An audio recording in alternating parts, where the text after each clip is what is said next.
manual কি তোৰ ধুনীয়া আহিব কি হয় আচলতে কি জানা কোনো মাক দেউতাকে নিবিচাৰে তেওঁৰ জীয়েকজনী এনেকুৱা এখন খুকুত গাঁৱত সোমাই থাকো গাঁৱতো গাঁৱে আৰু ইয়াৰ মানুহবোৰ দিনটো শাহুৱেকে দাদাগিৰি খটুৱাই থাকিব তেওঁলোকে কথা শুনাই থাকিব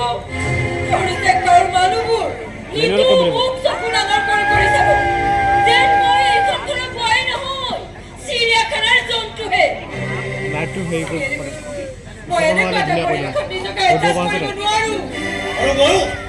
ময়ো মোৰ বুঢ়ী মাৰ অংকুৰা হয়তো এই গাঁৱত অকলে মৰিবলৈ দি চহৰত লাক্সাৰিয়াছ লাইফ কটাব নোৱাৰো সিহঁতকে দেখি যাব সিহঁতে ক'লে গ'লে মা গাঁও এৰি কেতিয়াও চহৰলৈ নাযায় নগ'লে নহ'ব নহয় মই যদি গুৱাহাটীৰ ঘৰখনে এই গাঁৱত থাকিব আহিব পাৰোঁ তেওঁ গুৱাহাটীলৈ নগ'লে হ'ব নেকি তুমি কথাটো বুজিবলৈ চেষ্টা কিয় নকৰা মোৰ মায়ে চহৰত নিজকে এডজাষ্ট কৰিব নোৱাৰিব সেইবোৰ তুমি চিন্তা কৰিব নালাগে তোমাৰ মাক এডজাষ্ট কৰাৰ দায়িত্ব তুমি মোৰ ওপৰত এৰিছা আৰু এটা কথা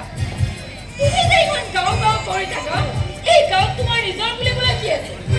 আটাইখিনি মাটি সম্পত্তিটো তোমাৰ দেউতাৰ হয় মিলনৰ লগতে কৰিছে এইটো তুমি ঠিক কথা কৈছা মোৰ দেউতা খুব দূৰদৰ্শী মানুহ আছে তেওঁ খুব ভালদৰে জানিছিল যে মই যিহেতু পঢ়া শুনাত ভাল গতিকে কৰবাত নহয় কৰবাত চাকৰি বাকৰি এটা যোগাৰ কৰি ল'ব পাৰিম